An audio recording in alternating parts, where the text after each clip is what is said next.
Welcome to another episode of Arboriculture. This time around we're going to be talking industry regulation, or more specifically arborist licenses.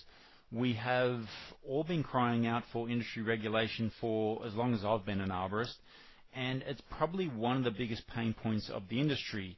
Unqualified cowboys going around doing the work that we should be doing and charging about half the price.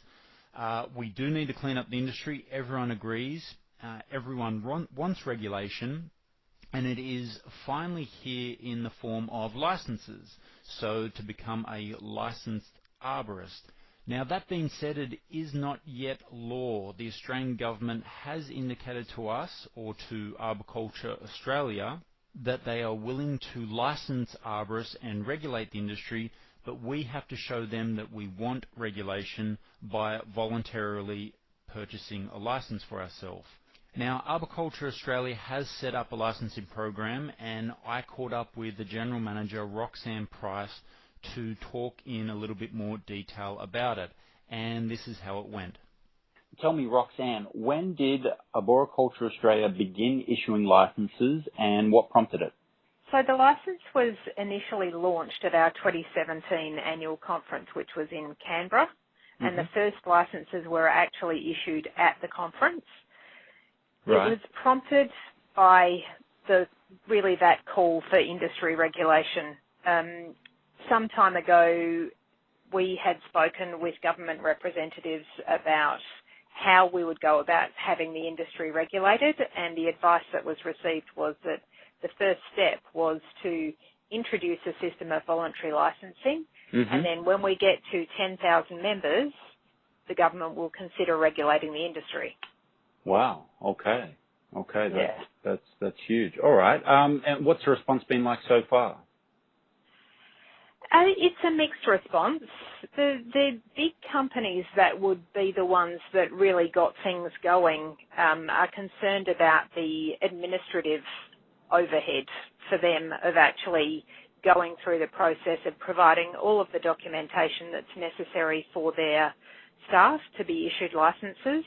And so until we come up with a method of making that easier for big companies to do, they're not really interested in taking up the license. There's been a fair response from individuals, but again, it's something that we really need to be promoting as an organisation to actually get things moving.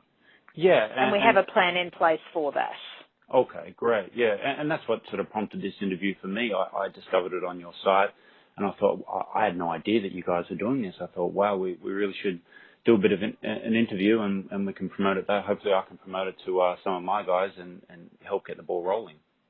Absolutely. It's a fantastic opportunity for us to actually start promoting. Yeah, for the whole industry. I think it is. I think it's great. So I understand there are two tiers of licenses. What's the difference between them? So really the differences between the two licenses are whether people are continuing their education. So the Tier 1 license is for professional registered consulting and or practicing arborists. Right. And within that tier, there are 3 categories of license. So there are quite a lot of categories of license, which means that there's something pretty much for everyone. But that Tier 1 license requires specific qualifications, it requires specific insurances, and it also requires a commitment to ongoing education. Okay. For people who don't have those specific qualifications or don't want to commit to continuing education, then the Tier 2 license is the option for them. There's 5 categories in that one, and the major thing in the Tier 2 license is that all license holders must have a construction induction card. So a white card, yeah. Okay. Yes. Okay, so the Tier 2 would probably be what I'd imagine a lot of guys would sort of go for. They'd be the sort of, they've done their Cert 3, they're insured, and they just want a license. Exactly. And yeah, that Tier 2 is definitely the more popular of the two because it has less requirements I can imagine, to achieve it. Okay. And so does a business get licensed or does an individual get licensed, or is it sort of both? No, licenses are issued to individuals only because it's the individual who has the qualifications. Right, of course. So a lot of businesses will pay for their staff to have licenses, but the license is still issued to the individual person as opposed to the organisation. Yeah, and I mean that makes sense too, because so many of us get contract climbers in, and groundies coming in, and it's you'd want them licensed if they're going to be climbing for you. So okay, Absolutely. all right. And how would someone listening, an arborist, obtain a license? What do they need to present? You mentioned they need a white card. As a minimum, I imagine Cert 3 and insurance. Would that sort of cover it? And then they could just sort of send that to you and they could get licensed? Is that how it works? It really depends on the tier of license as to what information they need to provide. But the basics are we need a passport-sized photo to be able to issue the license with the photograph on there. Mm-hmm. We need a copy of a passport or license to verify that the person is who they say they are. Mm-hmm. We need copies of their qualifications and a copy of the construction induction card. So they're the minimum requirements. The application form is on the website, and the membership or the license brochure is there, which specifies these requirements. But they're the basic ones. Okay. It becomes a bit more complicated when people are going for the Tier 2 license and they're the registered professional consulting or practicing arborists. Right, yeah. And we need insurance information and everything as well. Okay, yeah, I can imagine. I did see a bit of information about that on your leaflet, so I can certainly put a link under this interview for anyone wanting to read about it. And that would be great. Yeah, not a problem. Happy to do it. So would people need to be a member of Arboriculture Australia to get these licenses? For the Tier 2 license, no, they don't. But for the Tier 1 license, yep. Because to have the Tier 1 license, you need to be a registered professional consulting or practicing arborist. The only way you can achieve that is by being that member yeah. of Oz. Yeah. Right. So the license is actually included in that membership fee. So there's no extra cost for the license. It's just a matter of providing the qualifications and maintaining those continuing education units. Okay, right, yeah. Okay, it sounds like it's sort of all wrapped up together. If you're going to be a member of Arboriculture, yeah, okay. Yep. Yeah, okay, I get it. Okay, great. And how long is it valid for? If I got one now, is it valid for 12 months, 5 years, 10 years? How does it work? Depends on the license. So again, the Tier 1 license, because it's tied in with the continuing education units, which have to be achieved annually, it's a 1-year license. For the Tier 2 license, they were initially issued with an expiry date of 31st of December 2020, but they will be a 3-year license. Beyond that, okay. From then on, yes. Yep. Okay, great.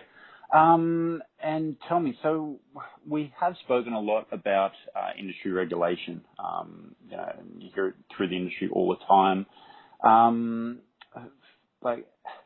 Licenses are definitely the first step. I think what you're doing is fantastic. But what is it going to take for arboriculture, or the arbor industry in general, to be like plumbing or the electrical industry in Australia? What's it going to take to get government on board? Who do we need to sort of convince to really sort of take it to the next step? Well, as you say, the licenses are definitely the first step. So to see our industry regulated, we need to convince the government that that's what the industry wants. So currently the license system works on a voluntary basis. Realistically, we need to convince the industry of the benefit of being licensed in order to achieve the number of licenses we need for the government to be convinced that this is what the industry wants. So the indication is 10,000 licences is the number that we need to have out there before the government will consider regulating the industry. Right. Yeah, so we don't need to convince anyone but ourselves first, and then exactly. the government will take notice. Okay, that makes exactly sense. It. Yeah, all right. I'm pretty sure we should be able to achieve that. Well, I would hope so. And as I said, we do have a project in place now that will make the process much easier for the larger employers to be able to have all of their employees licensed without going through a lot of admin to achieve it. Right. So once we actually have that process in place, I believe that we'll achieve a far greater number of licensed members than we have at the moment. That's just in the trial phase at the moment, but we should have done our first trial before the end of this month, and then we're moving on to a bigger trial in February. Amazing. Yeah, look, I think if anyone were to be doing it, I think it's Arboriculture Australia, and yeah, I think it's fantastic that you are going ahead with it. I think it's great. Tell me, last question, where do you see the license program in 5 years' time?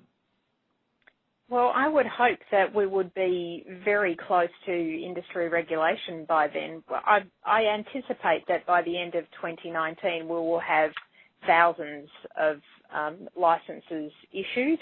Yep. At the moment we only are in the hundreds, but I would hope that by the end of this year we've got thousands, and once we get the ball rolling and pick up a bit of momentum, I think we'll actually be driving far greater interest and far greater numbers of licence holders. So 5 years' time we may not yet be regulated, but we will certainly be well on our way towards it. Fantastic. Well, look, yeah, it's a first step, and at the moment everyone refers to themselves as a qualified arborist. Let's just hope in the near future it's more they're referring to themselves as a licensed arborist, like they can in the USA and places like that. Well, look, Roxanne, the way forward. Thanks so much for your time. Really appreciate it, and hopefully, my pleasure. Hopefully, this sheds a bit more light on the licensing program and prompts people to step up and be a part of it. Absolutely, and thank you for the opportunity to talk about it. Not a problem. Okay, Roxanne, thanks again. Take care. Thanks, Ben. So that was it for the interview with Roxanne. Below this video or podcast or article, however you're consuming this information, you will find a link to Arboriculture Australia and their licensing program, the information you'll need and how to get yourself a license. As Roxanne explained, it's a lot more streamlined and simplified these days. If I was going to put my 2 cents worth in, I would say that it's time for everyone to bite the bullet, pay the very small fee, and go to the minimum trouble it will take to get yourself a license. If everyone did it tomorrow, the Australian government would in no time regulate the industry, would clean it up, and it's just going to benefit everyone. So I really do think this is a cause worth getting behind. On that note, I hope everyone enjoyed the information and the interview. This is Ben from Go Tree Quotes.